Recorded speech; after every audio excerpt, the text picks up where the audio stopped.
Տիկին Մելոյան, քաղբանտարկյալների վերաբերյալ այս խորհրդարանական լսումներից ինչ ակնկալիքներ ունեք,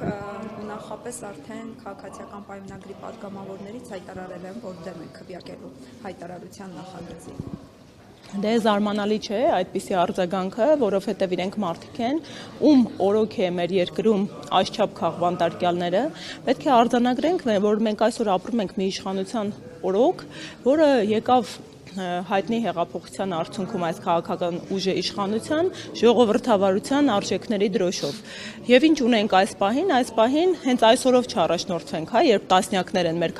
քաղբանտարկյալները վերջին 5 տարիների ընթացքում հարյուրյակը գերազանցել են մարդիկ, ովքեր անազատության պայմաններում են գտնվել բացառապես իրենց քաղաքական դիրքորոշման համար։ Մի քիչ հանրամատչելի, որ մեր հանրությանը բացատրենք ով է քաղբանտարկյալը։ Քաղաքական բանտարկյալը, չնայած այն հանգամանքին, որ ԵԽԽՎ-ն ունի հստակ բանաձև 1900-րդ բանաձևով տալիս է հասկացությունը, բայց քաղբանտարկյալները ավելի հանրամատչելի այն մարդիկ են, ովքեր իրենց գործողության, ավելի ճշգրիտ որևէ գործողություն չկատարելու համար հայտնվել են անազատության մեջ կամ իրենց նկատմամբ ընտրվել է ավելի ծանր միջոցառում, եթե իրենք չհայտնեին իրենց դիրքորոշումը, որը ընդդիմանում է այսօրվա իշխանության գործունեությանը։ Բոլոր քաղաքական ընդդիմախոսները, հատկապես երբ նրանց խոսքը լսելի է, ծայրաստիճան հետապնդումներ են ենթարկվում։ Այսօր արձանագրված փաստ ունենք, որ մեր երկրում տասնյակներ են քաղաքական բանտարկյալները։ Ընդհանուր առմամբ ինչի է կարևոր խորհրդարանական լսումը։ Խորհրդարանական լսումը հենց ընդդիմության շատ է մեր հանրության մեջ, բազմատուկ են մարդիկ եք, ովքեր այդ բազմաթիվ քննարկումներին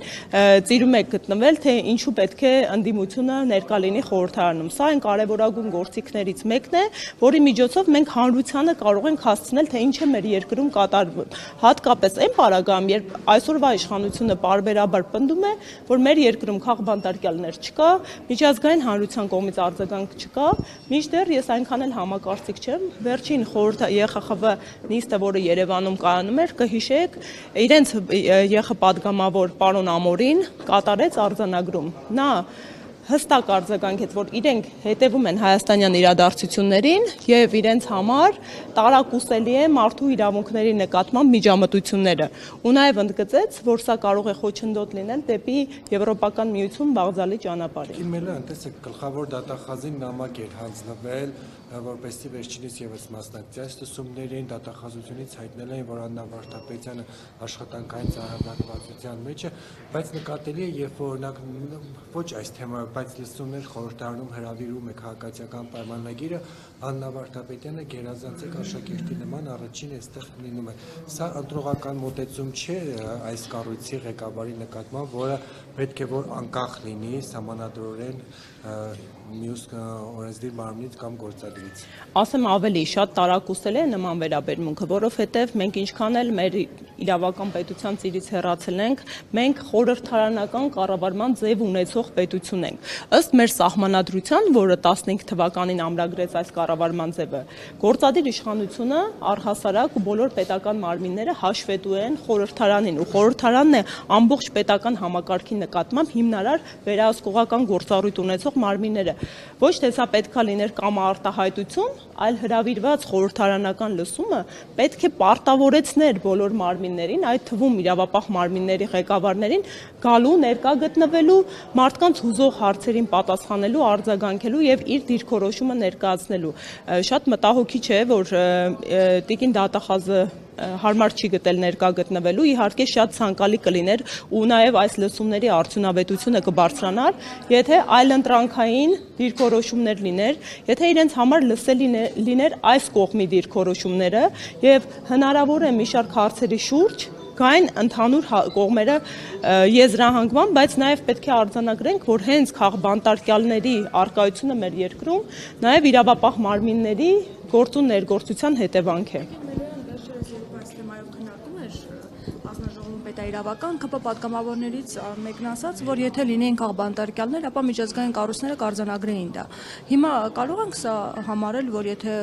արձանագրում չկա, ուրեմն քաղբանտարկյալներ չկան եւ այդ արձանագրումները ինչու են ուշանում։ Բնականաբար ոչ չենք կարող համարել, ես կարևոր արձանագրում անեմ, հա, իրենք անդադ հղում են կատարում միջազգային կառույցների կողմից արձանագրմանը, ես արդեն կոնկրետ մեկ դեպք ներկայացրեցի, որ արդեն միջազգային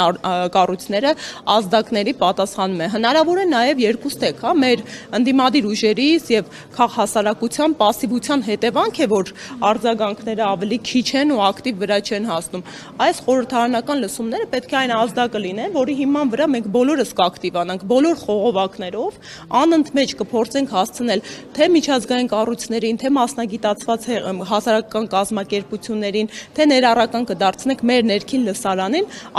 տեղի ունեցողը։ Եվ շատ կարևոր արձանագրում է, որ դեռևս քաղբանտարկյալների գործերը քննության փուլում են գտնվում, շատերը անգամ կարճվել են, ոմանք արդարացվել են վերջին 5 տարիների ընթացքում, բայց այն բուն մեր հանրության ուշադրության ներքո գտնվող գործերը դեռ գնալու են մարդու իրավունքների եվրոպական դատարան։ Ծանոթ լինելով ՄԻԵԴ-ի նախադեպային պրակտիկան, ես համոզված եմ, հա, որ ՄԻԵԴ-ի կողմից արձագանքները միանշանակ են լինելու, սակայն ցավալի է, որ այդ հետևանքները մեր պետությունն է կրելու եւ մենք Հայաստանի Հանրապետության քաղաքացիներս ենք կրելու։ Ուղղակի խնդիրը կայանում է նրանում, երբ մարդը քաղաքական հետապնդման է ենթարկվում, ինչքան էլ մի հետը գնահատում տա, ինչքան էլ դրամական փոխհատուցում լինի, մարդու այն քայքայված, կորսված առողջությունը, ժամանակը հետևանքային են լինելու ու անվերականգնելի են լինելու։ Դա է մեծագույն կորուստը, որոնք կրում են քաղաքական բանտարկյալները իրենց խղճի համոզմունքների ու ընդդիմադիր հայացքների համար։ Եվ Սամվել Կարապետյանի փաստորեն կալանքը կրկին երկարաձգվեց եւ այսպիսի խոսակցություններ կան մամուլում եւս, որ խնդիր է դրված մինչեւ ընտրություններ նրան կալանքի տակ պահել։ Որքան կարող է կալանքը անընդհատ երկարաձգվել։ Դե Սամվել Կարապետյանի գործը արդեն մեր երկրում նաեւ արդեն համաշխարհային իրավունքի շրջանակներում աննախադեպերի շարքին է դասվում։ Պարոն Կարապետյանի կալանավորման հիմքում մեկ հոդաբաշխ նախադասություն հիմնավոր իրավապահ մարմինները չեն կարողանում ներկայացնել։ Եթե համոզված եմ, հա, բոլոր գործընթացին հետևում եք, ինչ տեղի ունեցավ։ Ընդհանրապես մեծանուն բարերարը չանցավ անանցելին, իր համար կարմիր գիծ տրորվեց, կանգնեց եկեղեցու կողքին, ընդհանրապես մեկ նախադասության աջակցության խոսք ասելով։ Անմիջապես հետևեց գործադիր իշխանության ղեկավարի Facebook-յան գրառումները։ Նույն օրը սա արդեն ուղղորդում է իրավապահ մարմիններին ու անգամ այնքան էր այդ ներվը, հա, ու ազդեցությունը գործադիր իշխանության կողմից այդ քաղաքական միջամտությունը այնքան ակնհայտ էր, որ իրավապահ մարմիններին ֆորմալ ձևական առումով նույնիսկ ժամանակ չտրվեց իմիտացիա անելու, որ այս մարդու խոսքերին հետևել են որոշակի գործողություններ ու դրա հիմքով հանցակազմ է առկա։ Անմիջապես մարդուն նույն օրը իրավապահները գրոհեցին առանձնատունը ու անգամ ինքնակամ ներկայանալու պարագայում Սամվել Կարապետյանը ձերբակալվեց, այնուհետև կալանավորվեց ու ես նույն օրը, հա, երբ այս process-ը տեղի էր ունենում դատարանի բակում, մեկ միտք հնչեցրեցի, ասի կտեսնենք հիմա ինչպես են փողերի լվացման դրվագներով գործեր ավելանում, տնտեսական հանցագործություններ ու զուգահեռ մարդու տնտեսական իրավունքը հիմնարար ոտնահարվում է, այդ ազգային ժողովից կրկին վարչապետը հեծի ազգայնացման գործընթացի մեկնարկը տվեց, մենք զուգահեռ արդեն երեկվա հայտնի տեսազայնագրությունը տեսանք ինչպես է մեր երկրի վարչապետը հեծի ժամանակավոր պաշտոնակատարի հետ նստած քննարկում հեծի ներքին գործերը, որակումներ տալիս սեփականատերերին ու կոնկրետ որակում տվեց էլի հանցագործան, ասում է սա փողերի լվացում է։ Մեր երկրում այս իշխանությունը չեղարկել է ամենակարևորագույն հիմնարար սկզբունքներից մեկը՝ անմեղության կանխավարկածը։ Անմեղության կանխավարկածը ասում է մարդը համարվում է անմեղ իրեն մեղսագրվող արարքում, քանի նրա մեղքը հիմնավորող ուժի մեջ մտած դատական ակտ չկա։ Այս պարագայում այս իշխանության տարբեր բարձրաստիճան պաշտոնատար անձինք իրենց թույլ են տալի աջ ու ձախ մեղադրանքներ հնչեցնել ու վերդիկներ հրապարակել կանխավ միջգործը դատավարության ընթացքում է։ Արդեն ընթացքում են մեղադրանքներ առաջադրվել, ոչինչ չի զարմացնի, հատկապես վերջին ֆարսաժային արդարադատության դրսևորումից հետո երևի տեղեկացել եք, հա, մեկ օրում վճռաբեկ դատարանը հրապարակեց վճիռ, այդ նույն օրը Վճռաբեկ դատանից գործը գնաց Սամվել Կարապետյանի քեյսով։ Գլխավոր դատախազություն մուտք եղավ, ելք եղավ քննչական կոմիտե։ Քննչական կոմիտե մուտք եղավ, մակագրվեց քննչական խմբի ղեկավարը։ Նույն օրը քննչական խմբի ղեկավարը այդ 100-ից ավել փաստաթղթին հանգամանքներին, վերլուծություններին ծանոթացավ, հասցրեց նույն օրը կազմելու պատասխանը, միջնորդությունը պատրաստելուց հետո հասցրեց քննչական կոմիտեից տանելու հակակոռուպցիոն դատան մուտք անելու։ Բնականաբար սա ինչու եմ ասում, ֆարսաժային արդարադատություն, որովհետև ոչ միայն հարավային Կովկասում, ամբողջ աշխարհում նման դեպք չի գրանցվել, որպեսզի մի իրավապահ մարմնի ներկայացուցիչ այդպիսի մտավոր եւ ֆիզիկական հնարավորություն ունենա ծանոթանալու եւ արձագանքելու նմանաբնույթ փաստաթղթին։ Սա հերթական դրսևորում է, հետևանք ես թողնում եմ եզրակացությունները ձեզ, ոնց էր հնարավոր ֆիզիկապես այս ամենը կազմակերպելու։ Ակնհայտ է, որ կազմակերպման հիմքում տարընկալելի եւ շատ մութ փոխհարաբերություններ են, որոնք իրավապահ մարմինները իրենց պետք է թույլ չտան։ Ու ակնհայտ է, որ Սամվել Կարապետյանի գործը ծայր աստիճան քաղաքականացված է, նա քաղաքական հետապնդման է ենթարկվում, պայմանավորված օրվա իշխանության վախերով առ Սամվել Կարապետյանի անձ։ Ու մեկ կարևոր հանգամանք նշեմ, զավեշտ է նաև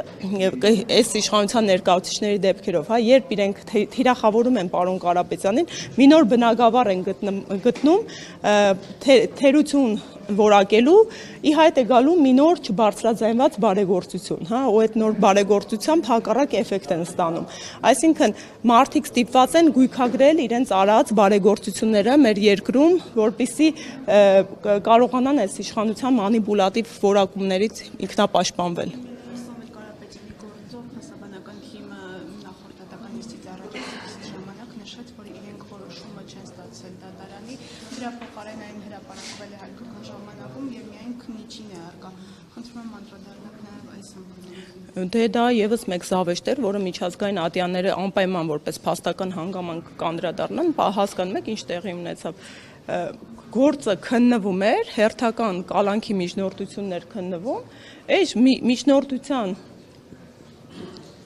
գործը քննվում էր, հերթական կալանքի միջնորդություններ քննվում, այս միջնորդության քննության ընթացքում հայկական ժամանակ օրաթերթը, որը ոչ ոքի համար հայտնի չէ, որ իշխանական աղբյուրներին է հարում եւ իշխանական ընտանիքին է պատկանում, տալիս է վերդիկտ, ասում է, որ Սամվել Կարապետյանի կալանքը շարունակվում է եւս 2 ամսով։ Դա իրականում էլի կրկին հերթական աննախադեպն է ու կարող է մեր հասարակությանը արդեն սովորեցրել են այդ աստիճան հակաիրավական գործընթացների, բայց հավատացեք, նույն Սամվել Կարապետյանի գործով ներգրաված միջազգային իրավունքի փաստաբանները յուրաքանչյուր դրվագից հերթական ստրեսն են ապրում, որովհետև անգամ այն ավտորիտար ռեժիմի պետություններում, որտեղ իրենք գործեր են ունեցել, այդ բնույթի բացահայտ հետապնդումները մի փոքր ավելի փորձում են խուսանաված իրականացնել։